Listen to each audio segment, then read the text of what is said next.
Good morning to all. Today, let us discuss a topic on first law of thermodynamics, which apply to open system.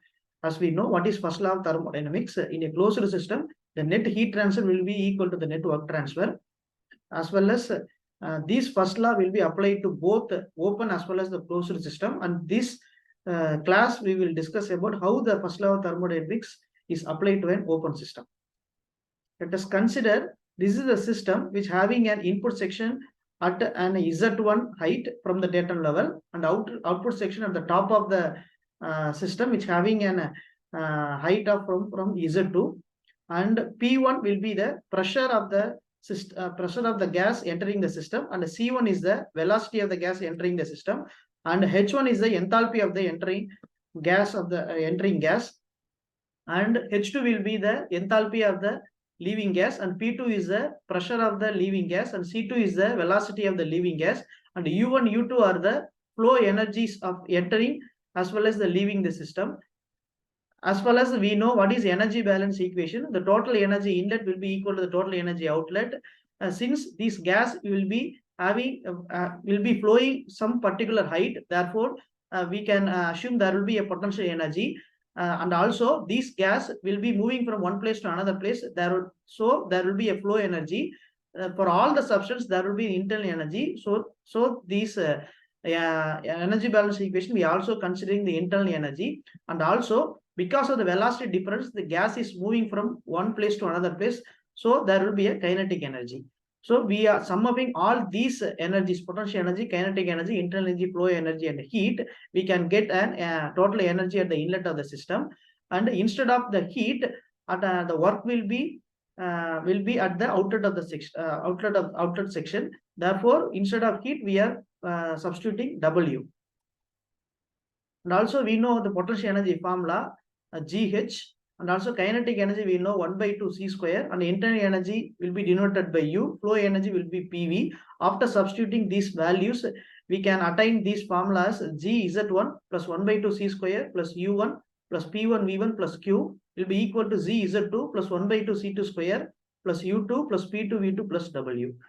And also we substituting this term as U1 plus P1 V1 as H1. By substituting this value in the above equation, the final equation will be ZZ1 plus 1/2 C1 square plus H1 plus Q will be equal to ZZ2 plus 1/2 C2 square plus H2 plus W. And this is the final equation for the energy balance equation. And here G is the gravity of the substance, and Z1 is the height from the datum at the inlet, and C1 is the velocity of the inlet section, and H1 is the enthalpy at the inlet section, and Q is the heat energy, and Z2 is the height from the datum at the outlet, and C2 is the velocity of the outlet section, and H2 is the enthalpy of the gas at the outlet, and W is the work done. And also we know what is the continuity equation. M is equal to A1 C1 by V1 equal to A2 C2 by V2, and this formula may be applicable for a pipe sections. And this first law, we can also apply this first law of steady flow energy equation to various energy substance. Let us see one by one. First one will be a boiler. We know what is a function of the boiler. It is a device which is used to generate an high pressure steam by supplying a heat to the water in the system. The heat energy is stored in the system. We know this is the function of the boiler. The only function is to produce a steam by using water. Therefore, Z1 will be equal to Z2. There will be no change in datum level, and also there will be no work transfer in the system. W will be 0, and also there will be no velocity movement of the steam. So there will be C1 equal to C2, and also by substituting these assumptions in the steady flow energy equation, we attain the final equation as Q is equal to H2 minus H1. And second equipment will be condenser. A condenser is a device which is used to condensate a hot steam into water by using a coolant. The main function of the condenser is to transfer the heat from steam to the coolant. The function of the condenser is to reduce an heat by passing the steam at the water jackets, and therefore W will be 0, and Z1 Z2 will be Z1 and Z2 are same, and C1 there will be no change in C1. By substituting this parameter, we can attain the final equation Q is equal to H2 minus H1. The third equipment will be a nozzle. The nozzle is a device which increases the velocity of the working substance at the constant pressure drop. Because constant pressure drop, therefore W will be 0, Q will be 0, Z1 will be equal to, by substituting this parameter, C1 square by 2 plus H2 plus C2 square by 2 plus H2. And the final velocity C2 will be equal to square root of 2 into H1 minus H2 plus C1 square, and C2 is equal to square root of 2 into H1 minus H2. And by substituting the H is equal to Cp delta T, the final equation will be C2 is equal to 2 into Cp into T1 minus T2 plus C1 square.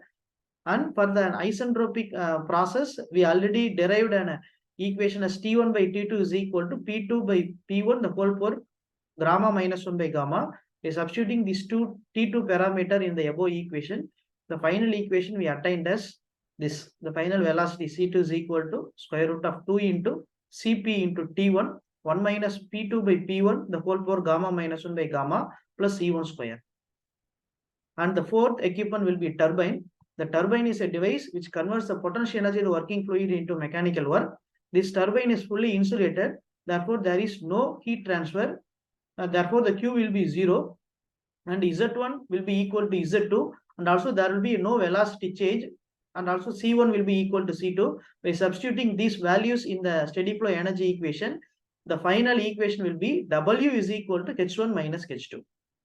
And the fifth equipment will be air compressor. Air compressor is a device which is used to compress an air at the high pressure. The input for the compressor is an atmospheric air, and this air compressor will be classified into two types. One is a rotary compressor, second will be a reciprocating compressor. The rotary compressor is a type which compresses an air at a high pressure by using a rotors. It supplies a larger quantity of air at a moderate pressure. Since it will the only function of the compressor is to compress an air, therefore there will be no transfer of heat. Therefore Q is equal to 0, and also there will be no change in Z1 and Z2, and also there will be no change in an velocity, and C1 will be equal to C2. By substituting this parameter in the steady flow energy equation, we can attain the final equation as W is equal to H2 minus H1. And these are all about an application of first law of thermodynamics. And further we can discuss a problem on a steady flow energy equation. And this is the problem on a steady flow energy equation. The question will be: a turbine operates under a steady flow condition which is receiving a steam at an flowing state at a pressure is equal to 1.2 megapascal and temperature is 188 degrees Celsius. Enthalpy is 2785 kilojoule per kg, and the velocity is 333.3 meter per second, and elevation is 3 meter, and the steam leaves the turbine at the flowing state. The pressure will be 20 kilopascal. The enthalpy will be 2512 kilojoule per kg. Velocity will be 100 meter per second. Elevation will be 0. The heat is lost to the surrounding at the rate of 0.29 kilojoule per second. If the rate of the steam flows through the turbine is 0.42 kg per second, what is the power output of the turbine in kilowatt? And the given data from this problem, the given data will be the pressure at the inlet will be given as 1.2 megapascal. We are substituting P1 is equal to 1.2 megapascal. Temperature is equal to 188 degrees Celsius. Enthalpy is equal to 2785 kilojoule per kg. The velocity of the inlet C1 will be equal to 33.3 meter per second, and elevation, that is Z1, is equal to 3 meter per second, and the steam leaving condition of the turbine is given. Here the pressure, that is the P2, that is the leaving pressure, P2 will be taken as 20 kilopascal, and the enthalpy at the leaving state will be 2512 kilojoule per second, and the velocity, that is C2, will be equal to 100 meter per second, and elevation will be taken as 0. Therefore Z2 will be 0, and heat is lost to the surrounding at the rate of 0.29 kg per second. Heat lost means, the heat gained means we can take it as positive sign. The heat lost will be taken as a negative. Therefore, because since it is a heat rejection will be given as a heat lost, and Q will be equal to minus 0.29 kilojoule per second. And the rate of the steam flows through the turbine. That is, rate of flow means the mass flow rate of the steam. therefore will be denoted by M. M is equal to 0.42 kg per second. And we have to find what is the power output of the turbine in kilowatt. Why?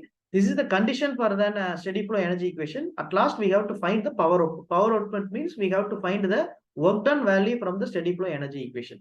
As we know, what is the steady flow energy equation means, we have to consider all the energies which is taking part in this problem. We know what are the energies taking part in the steady flow energy equation: potential energy, kinetic energy, enthalpy, heat, and work.